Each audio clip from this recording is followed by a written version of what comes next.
అప్పుడు దొడ్డు బియ్యం ఇచ్చినప్పుడు తినడానికి ఇబ్బంది పడ్డారు సార్. కొంతమంది అమ్ముకున్నారు కూడా తినలేకపోతున్నామని. ఇక కొంతమంది ఇబ్బంది ఉండుట్లా తిన్నారు. ఇప్పుడు సన్న బియ్యం ఇస్తారు కాబట్టి సంతోషంగా ఫీల్ అవుతున్నాం సార్. మేము ముగ్గురం సార్. మాకు 18 కిలోలు వస్తాయి సార్. తీసుకున్నాం సార్. తిన్నాం. ఒక్కొక్కసారి బాంచి వచ్చినప్పుడు తినేది, ఒక్కొక్కసారి బాగా దొడ్డుగా వచ్చి పురుగులు వస్తే అమ్మేది. ఇక ఎక్కువ తినే వాళ్ళం. ఇక బాగా అంత చప్పగా బాగా లేకపోయేసరికి అమ్ముకున్నాం సార్. చాలా సంతోషంగా ఉందండి. ఇన్ని రోజుల నుంచి అయితే దొడ్డు బియ్యం తినలేక కష్టంతో తిన్నాం. పిల్లలు కూడా ఇష్టపడే వాళ్ళు కాదు. పిల్లలు మా ఇంటికి వచ్చాక ఆ ఫుడ్ తినడానికి చాలా కష్టపడేవారు. ఇప్పుడు ఆ ఫుడ్ సన్న బియ్యం ఇవ్వడం చాలా సంతోషకరంగా ఉంది.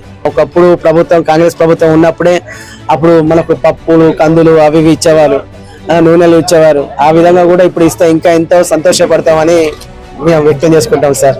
మాకు ఇది చాలా బాగుంది సార్. ఈ పథకం వల్ల మాకు చాలా యూజ్ అవుతుంది సార్.